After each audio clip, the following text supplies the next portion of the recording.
welcome to Trashy Trashy, where we take a dumpster dive on this week's garbage people and a look at all the trashiest news stories. My name is Erica, and I am your host. My name is Cassandra, and I am your other host. Welcome to our show. So good to hear your voice. So nice, so pleasant. It's been too long. Honestly, it feels like hours have gone by since I've seen you. Hours. It's been... Excuse me. We have to pay for that song. You can't bust into it. I didn't do shit. I hinted at a song for sure, but I didn't sing anything I wasn't supposed to. The stranglehold that song had for a certain period of time. What did you think? I know. I think when I was a kid, I was like, oh, their names, the Bare Naked Ladies. Scandalized me so hard. I was like, I didn't even know you could do that. Call yourself Bare Naked Ladies? Yes. I was like, oh, and for some reason, also my child brain thought that maybe somehow that was the edited version of their name. You know, that was like the uncensored version. Like of they their were name. Called the Butt Naked Ladies. Yeah, something like that. And I was like, oh, but of course my Oklahoma Christian radio station has to call them the Bare Naked Lady. Sure. Censorship has always been a big, sticking point for me. And the minute I learned about the First Amendment, I was like, fuck yeah, I'm gonna defend that with my life. I got in trouble in junior high because I wasn't allowed to listen to Eminem. Mm-hmm. Right? The rapper Eminem, Marshall Mathers, as we know him. But a girl burned a CD for me of his things, but I couldn't buy it, right? Yeah. Well, somehow in the transferring, that CD dropped in the hallway. Oh no. It was a blank CD, right? It was the Eminem show, or was it his debut album? I think it was the debut. The Marshall album. Mathers. I think it was LP. the Marshall Mathers LP. So the blank CD, no, not like burned copy of Eminem CD. There's no Sharpie on it. It's just a blank CD. Fell in the hallway. And I saw my principal pick it up. Narc. And little dumb Erica walked up. I was in the 8th or 9th grade. Walked up and was like, hey, that's my CD. Can I have that back? And he goes, what's on it? Now, this is when I should have said, I'm not answering any questions until I have my lawyer present. Of course. But how could you have known? I'm sure they burned it from Napster. Of course, did not know. And he said, okay, cool. I'm going to listen to it and then I'll hand it back to you. So for being in possession of the CD, I got in-house suspension. The only time I was ever like in trouble in school, I got in-house suspension for like 3 days. And you were just like supposed to sit at a desk in a room with like barricades between you and the other person and just do your work. You weren't supposed to speak to anyone. You had to come to school and just sit there. Well, me and the other girl in it, we would talk at night and we started leaving each other notes in the bathroom stall. And of course I got so much trouble with my parents for this, I had to sign permission. So it was a mess, but I should have in that moment, had I had the brazen and the bravery I have now, would have taken it all the way up to the Supreme fucking Court. But like, this is my First Amendment right to have this CD, for them to be able to express themselves. I still think about that. Like, that could have been my censorship. Yes, censorship. And everybody would have been on, the ACLU would have got behind me.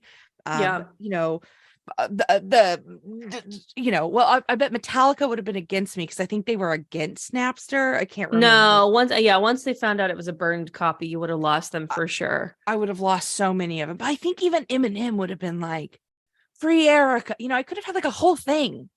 But I just got in trouble because my little dumbass was like, can I have that back? Instead of just been like, fuck it. CDs are like 13 cents. She'll burn me another one tomorrow. I had to listen to it. But anyway. Not back in that day, girl. That was like $1. Yeah, you know what? You're right. Yeah. I was thinking of the big bundles of them that, yeah. The big but yeah, they probably still were $1. I have to issue an apology and a correction. The Marshall Mathers LP is not the debut album of Eminem. It was actually his 3rd album, and the Eminem Show being his 4th. But, the Marshall Mathers LP was definitely like the first big one, you know. I mean, that's Stan was on that. I think this was Slim Shady even. I was trying to listen The Slim to. Shady LP? Yeah. Maybe. Yeah, Who maybe. knows? But thank you for being a responsible journalist and issuing that correction. Okay, yeah. And that's hi, my name is okay, that one's on Yeah. that one's on the Slim Shady LP. You know, I had the Eminem show, which came out in 2002, which I listened to a few years ago at the gym randomly. And I was like, man, these are like a lot of references to the Clinton administration that like kind of don't matter anymore. Right. Like this is definitely like where it's at, like, you know, in a time. But I had the edited one, not the one with the parental advisory sticker on it. Yeah. So like many things in that time, you listen to something that you've only heard edited and you're like, wow. This is different. Yeah. I remember my parents were like pretty cool about like we could watch a lot of things together, like R-rated movies and certain things like watch together. But for some reason, Nick at Night had Welcome Back, Kotter. The young John Travolta. And when that, my mom would not let me, I could watch anything on TV almost. Beavis and Butthead and Welcome Back, Kotter were her like sticks in the sand. Like, thou shall not pass. Like, you are not, I like Nick at Night. I wasn't allowed to, well, I could watch all the other, in my argument, much dirtier old shows that Nick at Night used to show from like the 70s. But Welcome Back, Kotter. That one got Tina's Curry's like, you know, that riled her up. That was a no. I think that my like older cousins maybe were the thing that were able to kind of set the barometer of like what my mom didn't want me to watch. Yeah. So like I don't recall being able to watch Beavis and Butthead, but I know that my older cousins watched it a lot. And I know for sure my mom didn't like when I watched South Park, but my older cousins watched it a lot. So that was kind of, but meanwhile, like I was watching like Degrassi, which crazy storylines. Yes. Degrassi was absolutely bananas. So, you know, we watched Casino like that, the Al Pacino, like as a family. Like there were certain movies I watched 100 times with my family, and I'm like, but Welcome Back, like the murdering, the mafia, the movies or like the music I listened to also, like, which, you know, Spice World is celebrating its 25th anniversary, I believe. All of those songs are about sex, just 100%. So become one. That's one that sticks out the most to me. Yeah, totally. But you know what? It's fine. I was a kid. I didn't know what the hell I was listening to. Yeah. I knew every lyric. Oh, but I didn't know what I was listening to by heart. Yeah, the inappropriate songs that like high school kids would sing at like talent shows. Like I remember one girl sang like Black Velvet. Like that Black Velvet and a little. I was like, woof, you're 16. I wanted to do Afternoon Delight in like my school's pop show, and they were like, do you not know what that song? Do you know what that song's about? And I was like, it's from Anchorman. And like, right. It's about like whatever. So we didn't get to do it. But this is actually a good segue into why I'm trash, if you don't mind. Please. So I'm watching the new season of RuPaul's Drag Race. And I guess this is trashy. I don't know. I didn't start it per se, but it is just a reaction to the show. If you have been watching Drag Race for a long time, you'll notice that there has been an evolution to the theme song. They, you know, made an adjustment to the original theme song to kind of be a little bit more inclusive to their trans competitors. Which is great. Big joke about it is made on the last All Stars, All Winners season or whatever. Yep. But the new season of Drag Race, there's barely any song left. Yeah. I don't know what else, if I may, the lyrics, the most recent ones prior to this season were RuPaul's Drag Race, start your engines. RuPaul's Drag Race, may the best drag queen win. Right. So RuPaul's like there's even a remix, a little element to it, like RuPaul's. Like, so me and Taylor's favorite game now is to just we'll sing the song with the least amount of lyrics when we watch. So we're like, RuPaul, engines, win. Like we're trying to like make it like as least offensive as we can, because we don't know what was left that was offensive. I feel like at one point they're going to eliminate the RuPaul because it's going to be somehow deemed offensive. Yeah.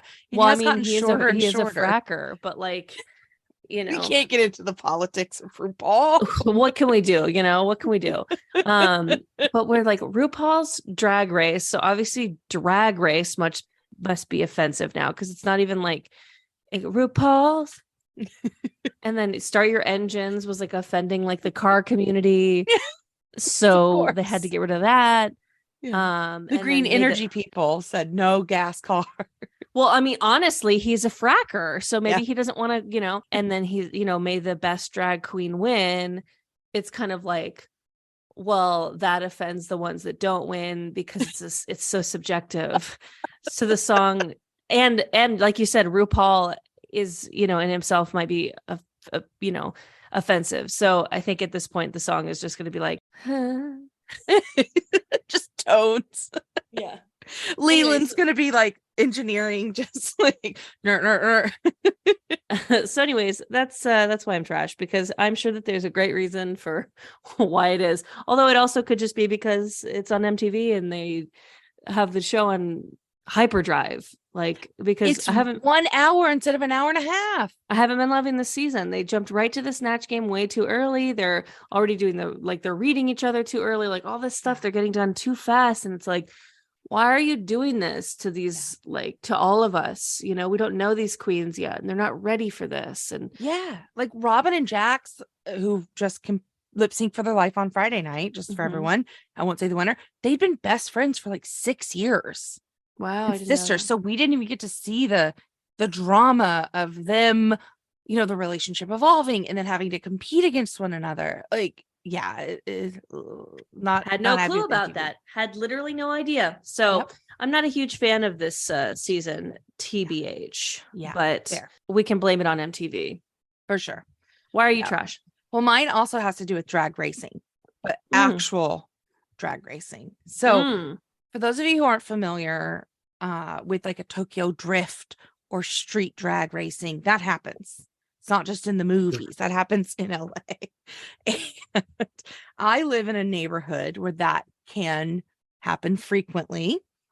And one time I was coming home, it's like after midnight on a Saturday night. I take a right to go home and then a left to get there. And when I take the right hand turn, traffic just stops on like not like a street, like a major thorough street. And I'm like, what the hell's going on? And then I start seeing people in front of me turning left and right, like to reverse and come back, like to go the other way. And so I'm sitting there being like, what the hell could be going on? Well, I start hearing loud noises. I'm like, oh my God, maybe there's an accident. I feel so horrible. No. Drag racers had cut off all 4 stops, like at an intersection, and were Tokyo drifting, like drifting. I don't think that's fair. I don't either, but I waited till my turn got to the top of the stop. I couldn't drive through them. I just started filming. Oh, well, yeah. I just was like, oh, this is crazy. And you could hear the tires squealing and the noises pumping, and people were like, just like it was a street party, just dancing in the intersection. The cars were going. Fun. I thought somebody was going to get hit just because they were just so close to the cars doing it. I was like, oh my God, this is going to end up on World Star. Somebody gets hit and I'm filming. Of course, my dreams started just flying. My imaginary. 100%. You started seeing the money. So I was like, oh, baby, I could put this on Twitter. And then when it goes viral, my second tweet underneath it could be like selling vibrators or something. Yeah. So I'm sitting there and Winston's like, we've got to go. This is bad. Why? Probably because he's the responsible one of us. So eventually we left. We turned off like everybody else. And then we hear, as we're driving home, we start seeing cop cars, like 12, 15 cop cars going down the road, the opposite direction that we're going. And I go, oh, they're going to bust up that little drag party. And so we're driving home, and then people started taking our street as an exit route. So we start seeing little souped up cars flying down our street when we're home. And then one's taking a left, one's taking, they're trying to divert not everyone goes in the same way to get away from the cops. And so we see, probably 10 cars go driving so fast, going left, right, alternating basically. And then we see 8 cop cars and they all go the same direction. And I was like, you fools, you should have alternated. Why didn't you turn on the news to watch this? Why didn't you text me to turn on the news? It was like 1:00 in the morning on like a Sunday morning at that point. So I just didn't know if it'd be live, but it was wild. I just was like, oh, we got to get closer. And once I realized what's happening, we got to get closer so I can film this. It's like, we're going to get hurt. Did you get out of the car? No, we stayed in our car. So I have a grainily shot video of people like, doing basically wheelies and drifting and stuff and on Wilshire and Western. Wow. It was nuts. Yeah. Anyway, that's a hint if you know where I live, but it was just so stupid of me. I was like, we could have been so hurt. But of course, I was like, no, we gotta ride this one out, But yeah. Speaking of ride this one out, let's get to our first story. Absolutely. From cracked.com. Yes, this story was sent to us from a listener. Thank you, Zachary. This is the story of a rogue Burger King in Pittsburgh. He was robbing the rich and fighting for the poor. And he had a friend named Little John. And he was, I'm sorry. That's a different kind of rogue. I misunderstood. Yeah. All right. You tell me the story. Philadelphia's wild. Whoops. So Pittsburgh's kind of wild, right? There's like all kinds of, infamous things such as the Penguins. I don't know much about Pittsburgh. Gritty's from Pittsburgh. Or is that Philadelphia? Ooh, they're gonna be mad either way. I'm sorry. Where's the Liberty Bell? Is that Philadelphia as well? Philadelphia. Mm-hmm. I see why Pittsburgh's kind of wild then. Because I'm sick of being confused for Philadelphia. Anyway, so there was a Burger King there that had a ton of bad reviews, regardless, because it's a Burger King. And right. Also, it was kind of a creepy one. But some people who were going there started to notice that something was a little weird, that the food didn't taste like Burger King anymore, or the containers that things were being served in didn't quite look like Burger King anymore. Hey, and if something doesn't taste like a Burger King, that's an improvement right there. So I don't know what they were complaining about. I don't hate Burger King. I do. I'm not gonna lie. I do. I'm anti the monarchy in every way, especially Burger King. I think I hate Burger King more than I hate King Charles. Wow. Yeah, that's crazy. Yeah. I'm just not a Whopper, but this Burger King, the drive-thru was terrifying. Someone was charged money to use the bathroom. People, again, the Yelp reviews were wild, but what had happened was they had lost their franchise license. And so they were still operating with the Signy, the marquee, the uniforms as a Burger King, but they were no longer a part of Burger King as a franchise. Burger King said, no more. Yeah. You're out. You're done. And they said, well, we can't just change overnight. So at some point, the receipts started to say Southside Burgers, but it got on Burger King's like radar of like, what are you guys doing? And they're like, well, you can't just transition overnight. You can't rush these things. Yeah. Basically, they changed. It had turned into a pirate restaurant over time. That's so crazy. Yeah, so they just were like, well, we're just not putting ketchup in a Winn-Dixie cup. The fries are going to come in this. Like the Burger King cups were replaced with styrofoam cups. Like all these things just slowly changed. Oh, man. It's just like, eventually they were like, we want to get our licensee back. So they wanted to keep the location, as a real estate piece basically, but they were transitioning to a new name is what an assistant manager eventually said. So. Like, what do you do if you work there? Because you're still wearing your Burger King outfit. Yeah. Like, you're just kind of like, somebody said that they saw an employee from there at like a grocery store buying burger patties. But you know what? Honestly, you were the one who pulled up to Burger King. You get what you pay for. Yeah, basically, they just kept it going. The real Burger King had to release an official statement declaring that the location was once a Burger King and would surely be a Burger King again, but was not currently in a state of Burger King.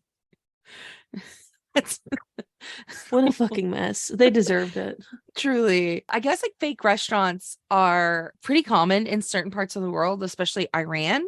There is you can grab a Whopper at a McDonald's, a Boof Burger, Kabuki fried chicken, Subways, Chic Shack, or Pizza Hut. Those are all some of the franchises that mock American or like spoof American restaurants in Iran. I like it. I love it. Yeah. You know what I don't love? What don't you love? When the person who makes my favorite pizza down the street gets arrested because it turns out that he was a mafia killer for 16 years. I was so many of those things I could slide until he was like a mob, like an enforcer for the mob. Yeah, so from BBC.com, an Italian fugitive was tracked down as a pizza maker after 16 years. He's been on the run since 2006 and was caught in France while he was hiding in plain sight as a pizza chef for at least 3 years. Move somewhere further. Well, I mean, sure. That's an hour and a half plane ride from France to Italy. Yeah, but he wanted to cook pizza. I mean, I applaud him for being like sticking to his guns and being like, what makes the people happy? When I murder them for money. And people are like, no. What's your second skill set? Like, I don't know, pizza. Like, great, do that. I just picture like the mafia, like witness protection, but it's like the illegal side where they have to place these gangsters into normal society again. And like that counselor's job just being like, so what are your skill sets, Anthony? And he's like, crack some heads. He's like, great. We're going to transition those skills. It's like picking a new career. He's like, I know the addresses to every politician's families. I was like, okay, so maybe some type of delivery. You seem good with GPS. Yeah. He was the second high-profile mafia arrest by Italian authorities in the matter of weeks. The first one coming from a guy who was on the run for 30 years, but he was detained on a visit to a clinic in Sicily. But honestly, it is so hard to find a good doctor. My Nana's doctor that she'd had for like 30 years that did everything recently passed away. So now she has to get all new doctors. None of them all do the same thing. So now she's having to go to like 6 or 8 different doctors for what one doctor used to do. This reminds me of when the guy who like did all of our funerals, like what are they when they're Catholic? The priest who did all of our funerals. What? When he died, we were like, oh my God, who's going to do the funerals now? And let me tell you, the guy that they got for my grandma's funeral, it just wasn't the same. Yeah. He didn't speak Spanish. And he went on about how my grandma was living in a townhouse in heaven with my grandpa and my dad. And we're all like, a townhouse? Give her a fucking mansion at this point. You're in heaven and you're saying a townhouse with a bunch of Broncos stuff on the walls. My God, like you get a starter home. Cut the shit in heaven. Yeah. It was awful when he died because we were like, fuck, like this guy's done all the big funerals, in our family. Oh God, I'm sorry. Yeah. We had a string of funerals in Winston and I's family, and the same funeral home in Arizona took care of them. But we got a little too familiar because it was like a short burst. And so they would lay all of these tissues on the pews of like the viewing areas and where the funerals were. Yeah. And I'm like, oh, at this point, we've paid for them. So Trash Can Erica made a game with the kids of seeing how many of these little packets of tissue, branded packets of tissues we could shove in our pockets or our purse because there weren't that many people. So I'd be like, grab the tissues quick. The family would just, I'll put these in the stockings for Christmas. Like, we paid for them. What are they going to do? Give them to another family? That's our grief sitting all over them. Grab the tissue. True. The unused tissue back. I don't know if we're allowed back there anymore. And fingers crossed we won't. Yeah, exactly. We won't need to be. I'm such trash. I love that these guys, they have to work. Like their finances have probably been cut off. But well, yeah, you can only be in the Mafia for so long, then you hit your shelf life. It's like being an athlete, and it's like, are you going to go into broadcasting or are you going to do something else? But start a Mafia podcast, like just be an anonymous host. Yeah, but that's the thing. How many people have we covered now who get arrested because they're on social media? Like they can't be anonymous. Some people just love getting caught. This guy was wanted for the murder of two brothers during a mafia war in the early 1990s. We don't have to get into how they were killed or anything like that. The point is that he settled in Lyon, France, and became a pizza guy. And then they finally were able to find him because in July 2021, his pizza was so good that they put him in a newspaper. And even though his appearance was different, like he had a beard and he like had gray hair and went by a different name and blah, blah, blah. Like, why can't you just, when the newspaper goes, hey, we'd love to do an article in your restaurant, you can go, that's fine, but no pictures with me in it. I'm camera shy, or just whatever you have to focus say. on the pizza, not me. Yeah. No. Or like my heavily tattooed hand. I don't know if this guy had tattooed hands, but we had another guy that we talked about on this podcast who super tattooed hands. And then he was doing a fucking food blog. Like, and it's like, you guys, like, also, I want the job in the FBI where all I have to do is watch YouTube videos that like might be someone. And I'm like, oh my God, it's the guy. Hey, Erica, it shows in your work logs that you watched 8 hours of puppies and bathtub videos yesterday. I really thought that I was going to find something. I got a tip that they might be, one of the dog owners might be an old Mafia guy. And it's like, yeah. But then I also noticed that you watched Chocolate Rain 5 times in half an hour. I thought that guy might be Mafia. Speaking of making it rain. Yes. Our next story comes to us from mlive.com. A Michigan boy, 6 years old to be exact, spends $1,000 on Grubhub described by the father. Doorbell just kept ringing. Cars kept coming. That sounds like someone's dying words. Like, I know. I might have put a little too sauce on that. No, but it's like tragic if you think of it that way. Of like, this is all life is. Doorbells kept ringing. Wow. And cars kept coming. This is this guy's hell. So this kid was, well, first of all, this adult who is to blame, I'll say it, gave his 6-year-old child his cell phone for the kid to play games on. And then the kid went rogue and opened up Grubhub and just started ordering like 5 large orders of jumbo shrimp, salads, shawarma, chicken pita sandwiches, chili cheese fries, ice cream, grape leaves, rice. That was just with one driver.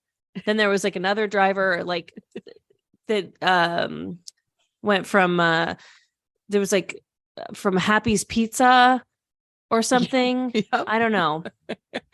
A lot of shit. It truly is incredible where you're like, is this a prank? People used to do the thing where they'd order a bunch of pizzas to your house and you didn't have to prepay. You'd have to pay when they showed up. So people used to pizza bomb people. They used to pizza bomb people by ordering 30 pizzas to their house and stuff. Joke's on you. I love pizza. You know what he could have bought for less than $1,000? An iPad and not have Grubhub on the iPad. I know, For right? the kid to play games here. Or like a Switch or something. Nintendo Switch. Yeah, so the people started showing up and he was like, this guy's wife owns a bakery, so he just assumed that all these delivery drivers or people showing up had something to do with that, because it was like getting ready for a big wedding that weekend. And so he was like, what do you want? And this guy's like, I have your shawarma. He's like, no. And he was like, yes. And then he started looking at his phone, finally got his phone back. Yeah. And it's like notification city being like, your food's being prepared. Your food's on its way. Your food's almost here. You know, all those cutesy little DoorDash or whatever, Grubhub notifications and stuff. Mm-hmm. Yeah, he was like, I just couldn't stop it. He tried calling restaurants and being like, hey, cancel this order. You know, we don't want this. Like, he called the restaurants directly. He couldn't get a hold of Grubhub. And it was just like his bank account kept going down, down, down. And the restaurants were like, we can't do anything to stop it. Apparently this 6-year-old had some idea of maybe what it was happening, because when it was all being delivered, he went to go talk to the kid and he was trying to explain to him that what he did was wrong. And the kid put his hand up and says, Dad, did the pepperoni pizzas come yet? So I feel like this kid like was like, I wanted this food. Yeah. Okay. I know what I'm doing. Yeah.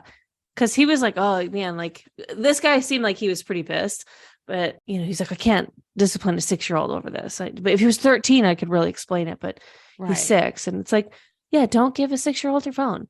Yeah. He definitely, like, he tried to be like, hey, this money is going to come out of your piggy bank to pay for all this. And the kid's like, fucking fine, I'll fold some socks and get more money in the piggy bank. Like, okay, fold some socks, Dad. You know, like, I'm just thinking of like 6-year-old chores. I do think that this is justified to take from his college fund if you had one for them, you know. I'm gonna say something. I don't know up? if this kid's college material. Are you kidding? He figured out how to do this and how to prank his parents this hard. Fair. I'm just now. saying he's an entrepreneur now. Like, he shouldn't. That's true.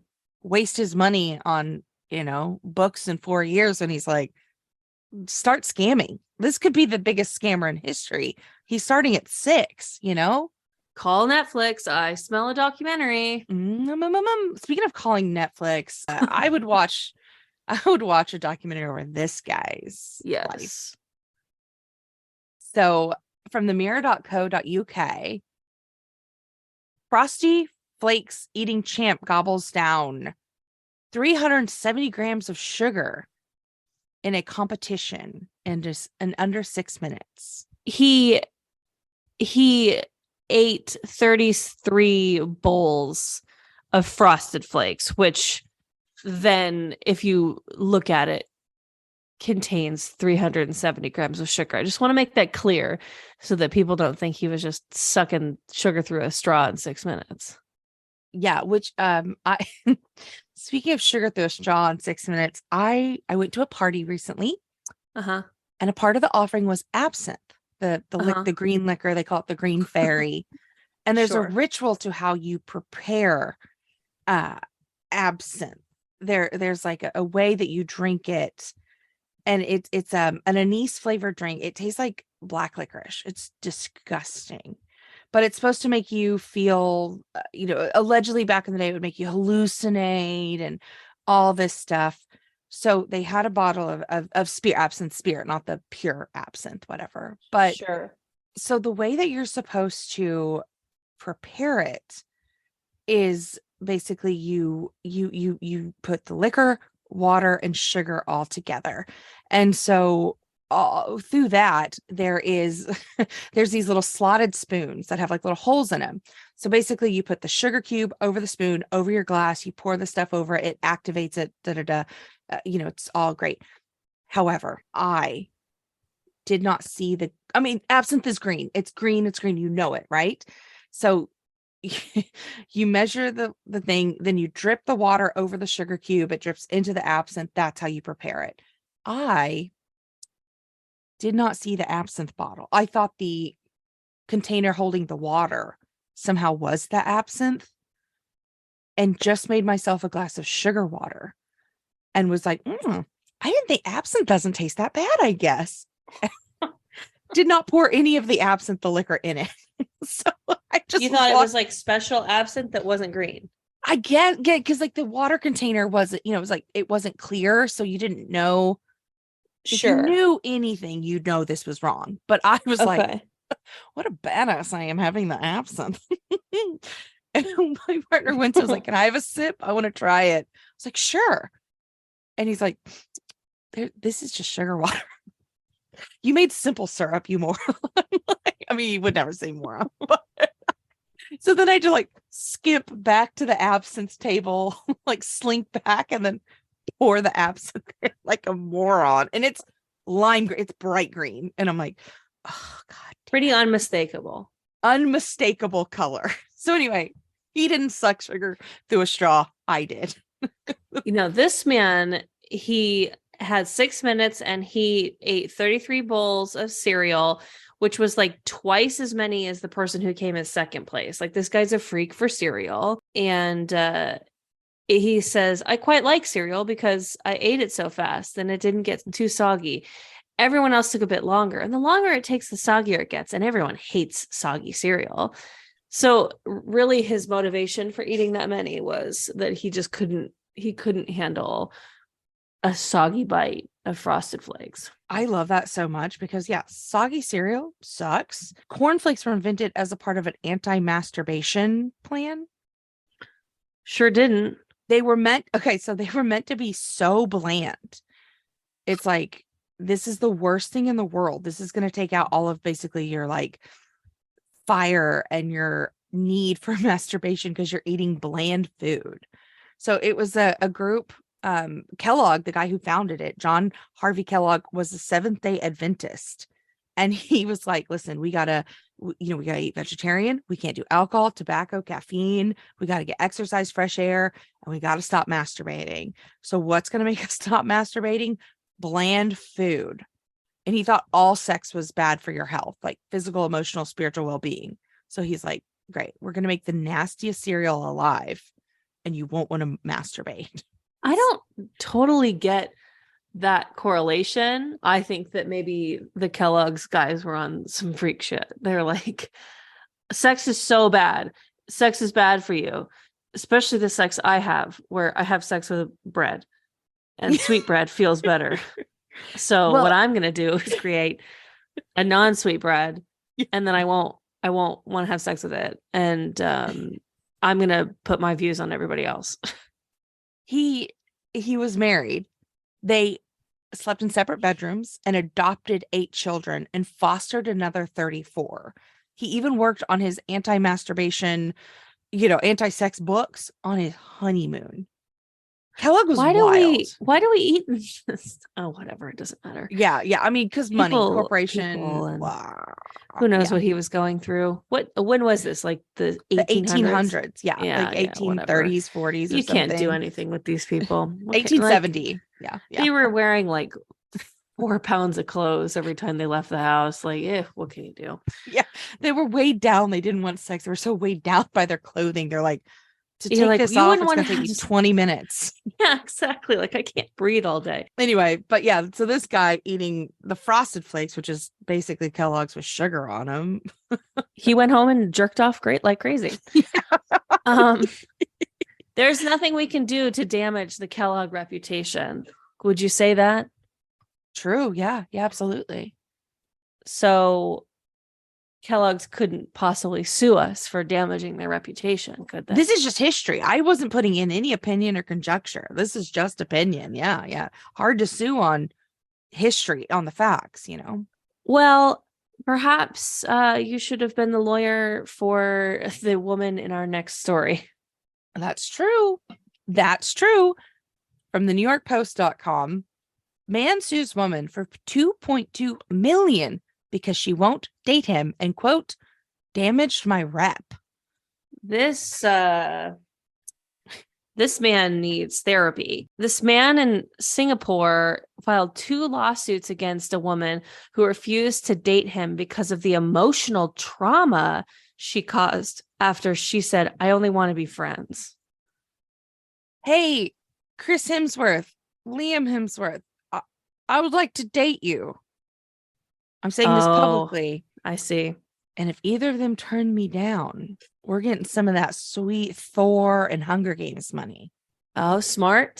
So he threatened to sue her once when she rejected him. But then he said, I'll put this lawsuit on hold if you agree to attend counseling sessions with me, which she did for a year and a half, which is wild. They met they met in 2016. She's a director at like a drone company, racing company or whatever, but she continued to reject his romantic advances and cut out contact with him after he filed the 2 lawsuits, because he claims that her rejection is damage to his stellar reputation, trauma, depression, impacts to his life. I mean, this is really, really crazy. I just feel like Greaser. Like, I feel like the movie Grease, when like a T-Bird would be like, oh, she damaged my rep. Oh, like this is so fragile. Men will literally sue a woman into going to therapy with him before going to therapy. Does that one work at this circumstance? Yeah, it kind of works. He was like, oh, you don't want to date me? We should probably do couples counseling. Hey, Austin Butler, you've continued to reject my advances. We have to do couples counseling, but you have to talk like Elvis the entire time. She better turn this around on his ass. Yeah. So he said that he considered her his closest friend. And, she was like, hey, you need to stop and become more self-reliant. And he sent her a letter with the monetary damages arising from all of this. And it's like, good. And so they stopped going to counseling, and he sued her for an additional like 17,000, saying, hey, you stopped going to counseling. That caused me further emotional damage. You're not owed money because you got your feelings hurt. I think that there are certain, like, I think she could sue him now for emotional distress, but who knows? This court might order her to marry him. Who's to say? I mean, it's only 2023. We're in dark times. What, who knows? Speaking of dark times. Yep. From WECT.com, a fully clothed bathing burglar was found in a homeowner's bathroom. Okay. So he broke into a Seattle home and he refused to come clean. That's the article. So the police found him fully clothed in a bathtub filled with water.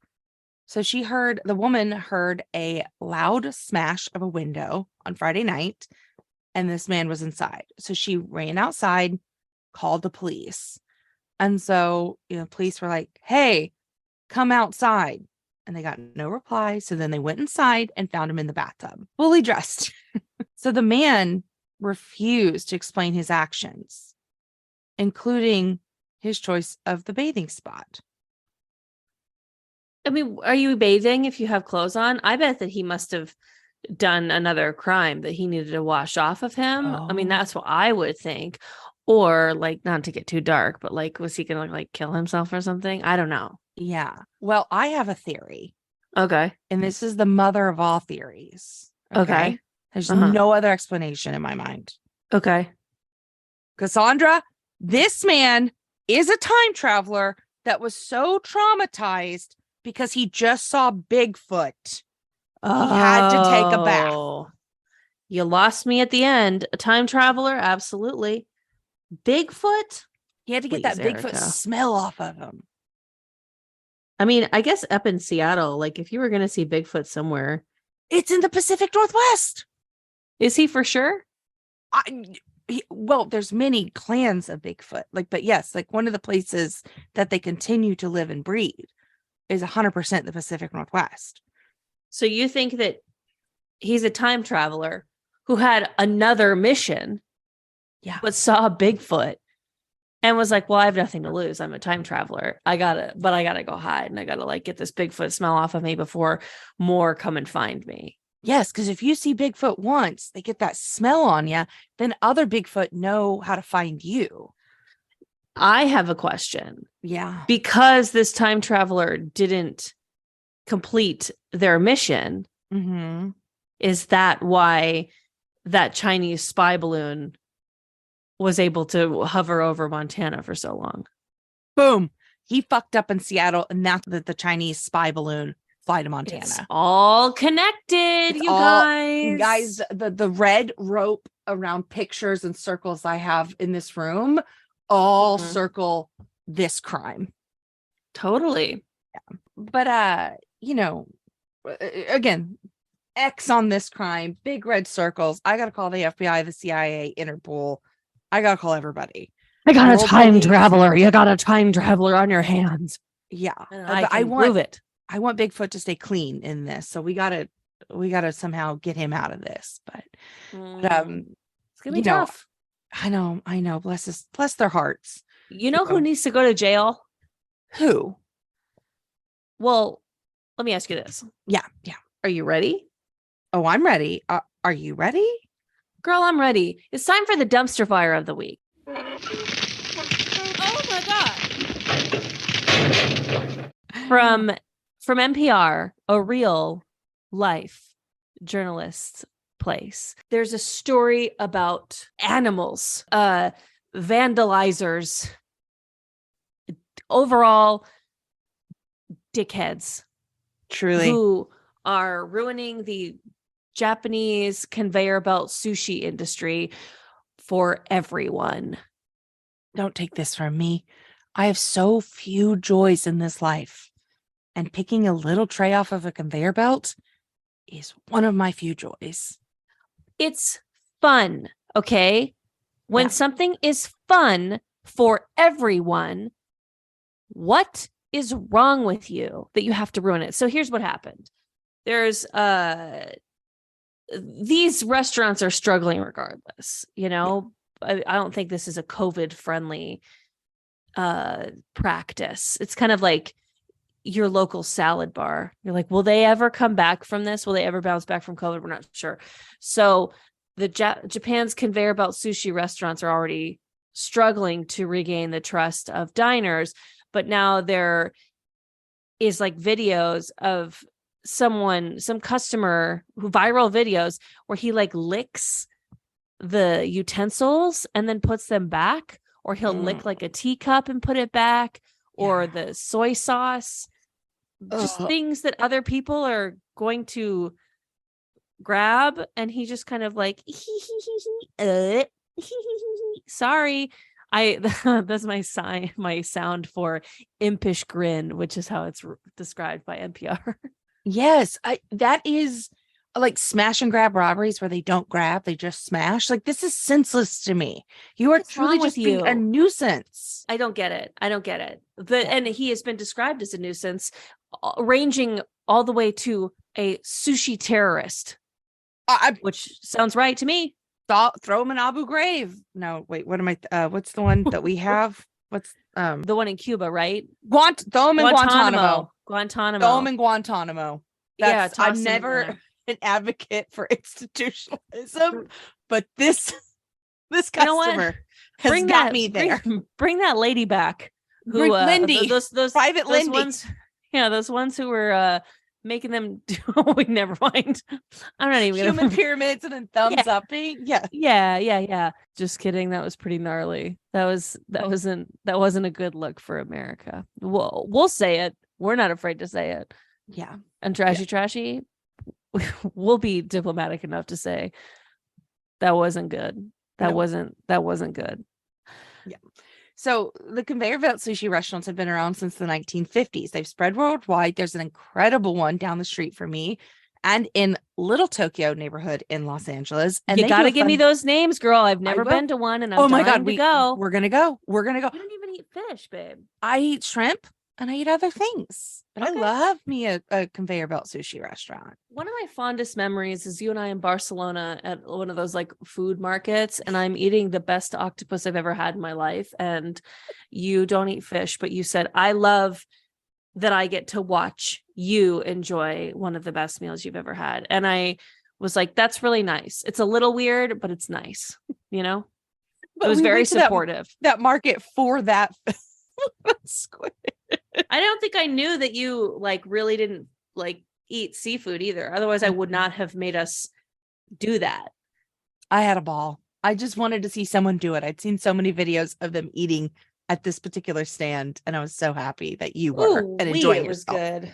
But so yummy. Yeah. But anyway, the fun thing about the one close to my house, that's a chain in Los Angeles, I'm sure worldwide as well, but it does every so many plates, because what you do, the conveyor belt sushi belt, it is a conveyor belt that goes around the restaurant to every table. You grab the the plate of the item that you want, and then at the end they count your plates, and the plates are different colors for different costs, so you can see, oh, I've eaten $30 or $2, whatever you have. But the one close to us, after every so many plates, you get like a little like a toy prize.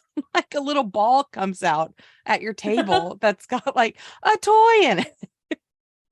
So then you want to gamify it. Yeah, it's and sometimes you can actually order. So the belts go around, but then sometimes it is you order on an iPad, and then that little conveyor belt stops at your table.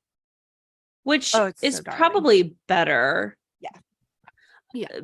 So sometimes some other of these monsters, they will kind of like steal a little piece of sushi off of a plate, or they will douse the sushi, like douse it in wasabi. Oh, like just really mess with people. And I don't know. I don't like these pranks. I don't think that they're good. I think that they're bad.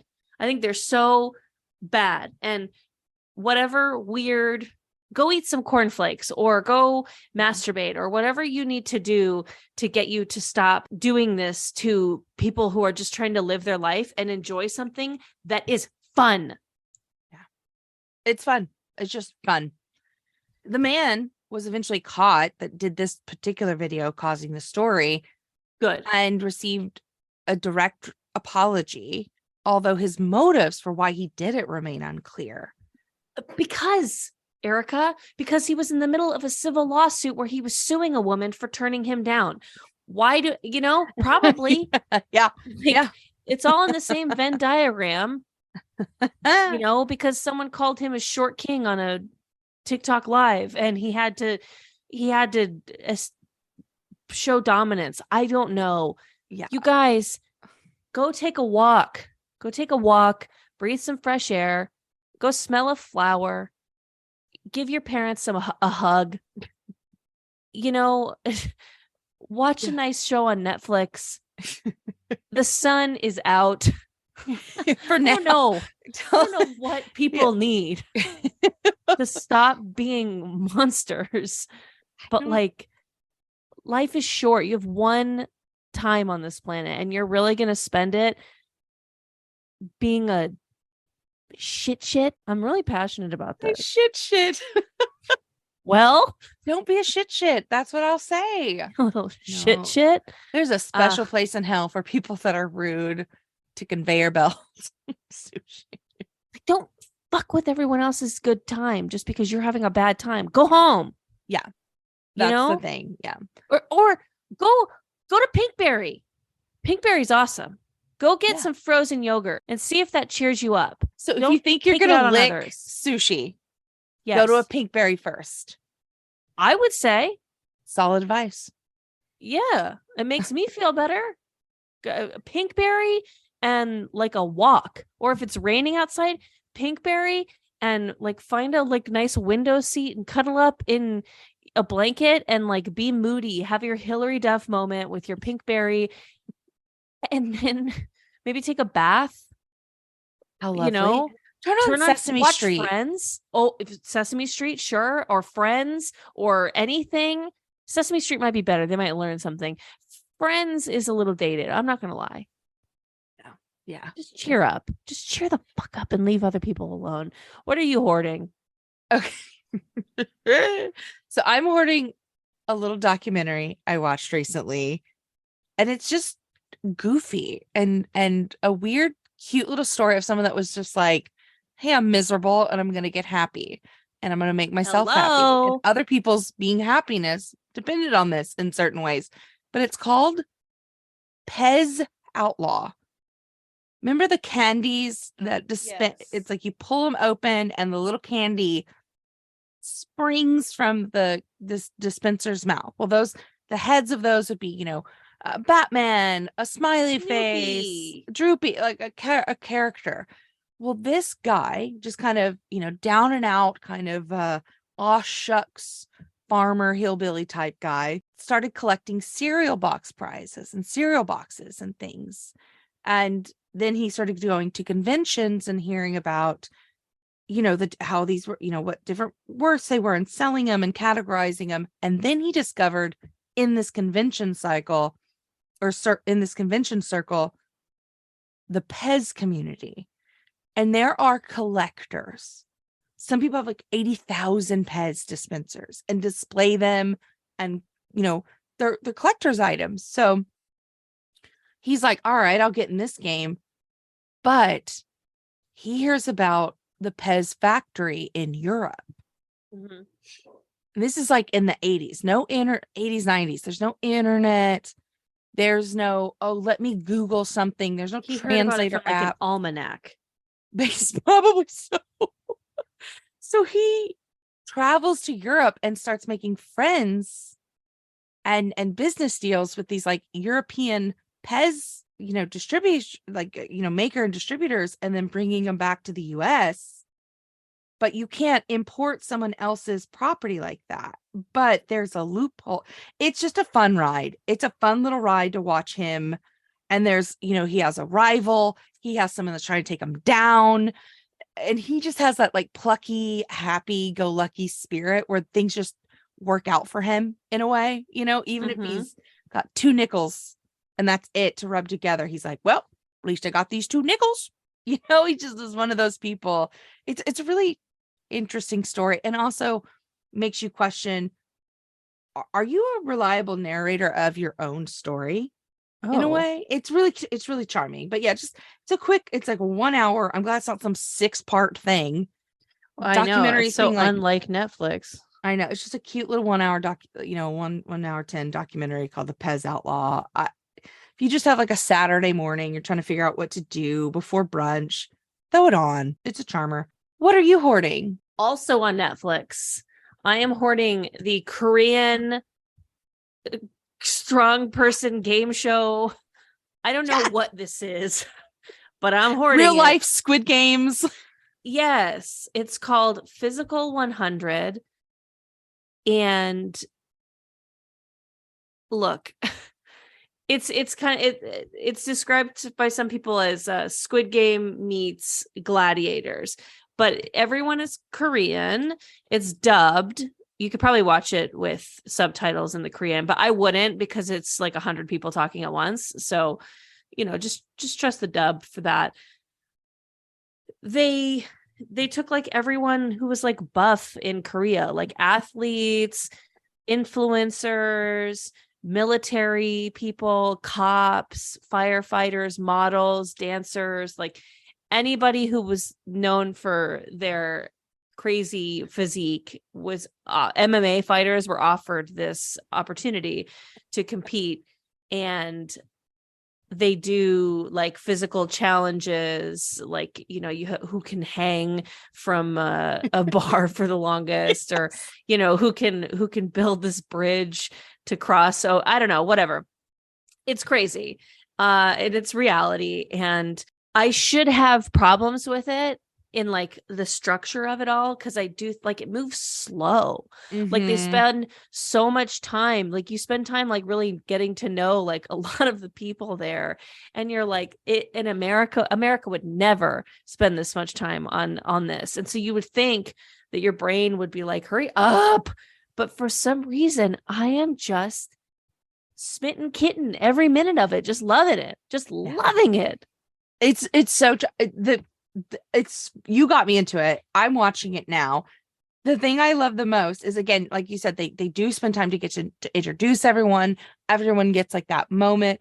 But the first thing that they have them do, the way they meet each other, is they let them into a room full of everyone in the competition's bust. Yeah, like So a plaster cast bust of everyone like shirtless. and you have to go find yours. So you have to be Yeah. like, oh yeah, that's me, definitely. And then you're like, no, that's Thor. Yeah, totally. Compare It's yourself so to the competition in a way. it's really and if you lose, whenever you lose or get kicked out, you have to go and destroy your bust to like signify that like your body wasn't good enough to win or whatever.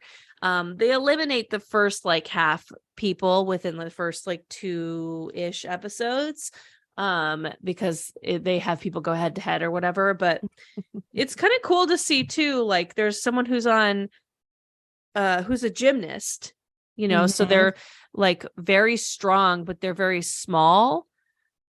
And then there's the strongest man in Korea, who's like beefcake, big boy. Yeah. And not everything plays to everyone. Like the first one where you have to hang there, if you might be the strongest man in Korea, but you probably weigh like 280 pounds, whereas a gymnast is not the strongest man in Korea, but they weigh 120 pounds. They probably hold themselves up a lot longer. So not every Mhm. single, but then the next challenge is people like going on a head-to-head match, to have a ball at the end of 3 minutes, where it's like, okay, well, some of the smaller people were getting like thrown around in that. So Right. it's interesting. It's very interesting, and I really like it. And they have new episodes come out like once a week, which is torture, because had that not been the case, I probably would have gotten through it all in a day, at Yeah. least a day, if not, half a day.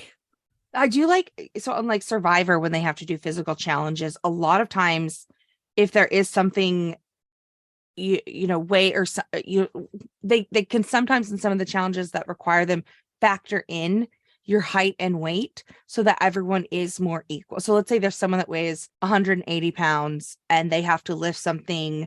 They might then gauge the person that weighs 120 pounds might have to lift something proportionate to their body weight versus just outright brute strength. Only Hercules can win type thing. A lot of times they do balance, but this show doesn't. It's great. No, they're like, can you do it or not? Yeah. So I really like it. What are you throwing out? Okay, I'm throwing away.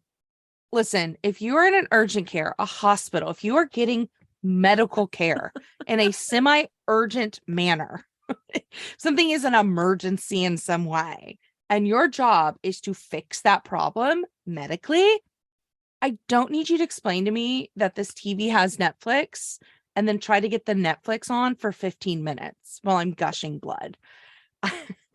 I went to an urgent care recently. I'll tell the story of how some other time, I'm sure. But in the middle of me becoming fixed up and getting the care I needed and the stitches, one of the urgent care staff, who's supposed to be nurturing my wound, spent 15 plus minutes trying to explain the TV. And you can watch TV while we do this.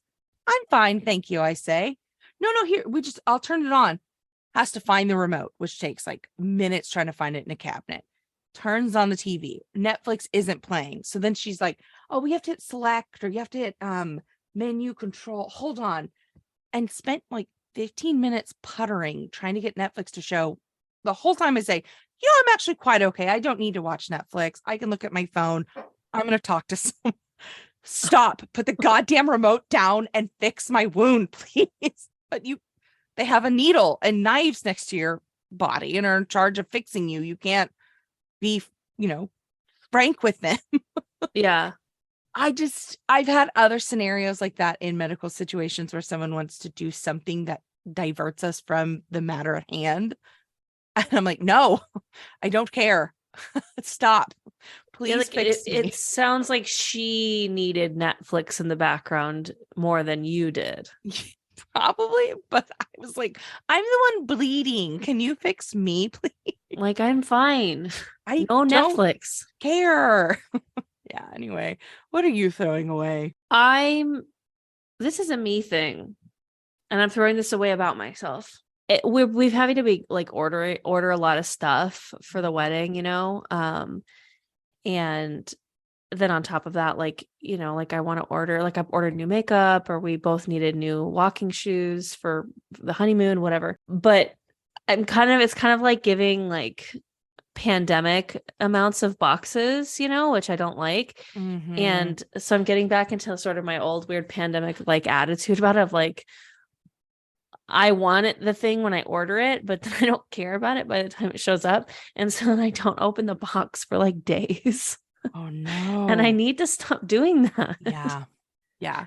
I need to just open the thing up. That sounds so like spoiled in general that I can even afford to have things sent to my house. But like, it's like, I need to go and check because these are things for like the wedding. And so if they're wrong, I need to address it right away. Like we ordered Taylor some pants from Bonobos, and Bonobos just got bought by Walmart and kind of is just, I don't know, it kind of feels like a sinking ship a little bit, but they've got like great clothes for men. Or at least they had at one point. So we ordered a pair of pants for him. Thank God that Taylor opened the pair of pants that day, because within that box was not a pair of pants, but instead a random ass jacket that was labeled pants. And the receipt said pants. No. So we're like, Bonobos, are you okay? But like, what if if it would have been up to me? Like, I have an Ulta box. I need to see that everything is in there, because I can't just go to them 4 days later and go, it's not all in here. Like, I need to hurry up and open it. So yeah. This is throwing that out of myself of just like, I just feel such a lack of interest and hesitation, for what is to come once I realize what's in the package. And, I don't know. It's, I sound like a trash can monster even saying this. Where can the people find you, Erica? You can find me at Iconic Erica Curry on Instagram, TikTok. Those are the places you can find me running around. Cassandra, how can they find you? How can we nail you down? How can we get a hold of you? Where can the people find you? At Cass Cardiness on Instagram. You can also find me. I did the Nooner podcast again recently on the Smodcast network with good old Marty and John. That's probably the best way to find me. Or you're more than welcome to find me here at the Trashy Trashy podcast, which is at Trashy Trashy Pod on Instagram, Twitter, TikTok.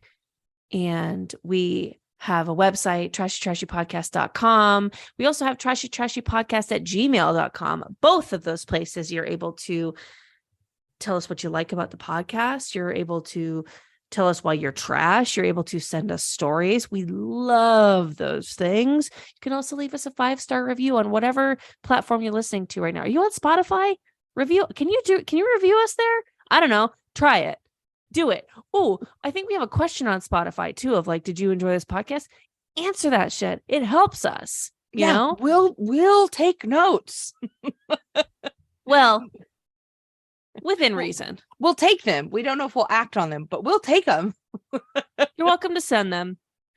You can also buy our merch at Trashy. Be nice though. I'm sorry. Go ahead. Say that again. Be nice though, because like, we're doing this for fun. You can also buy t-shirts, and if you order them soon, they'll be in there in time for Valentine's Day at trashytrashypodcast.threadless.com. And until February 14th, there are $14 shirts available at the Threadless store. So go ahead and get one for a loved one. Get one for yourself. Do it. I love my trashy merch. I do too. I wore one recently in therapy and didn't realize I was wearing it. You couldn't see me, thank goodness it was video therapy, but I wore the I Lie to My Therapist sweatshirt Hilarious. therapy recently. And hijinks ensued. No one could see, but I knew. Anyway. Hey Cass. What's going on, girl? Stay garbage. You stay garbage, girl. I will. Bye-bye. Bye.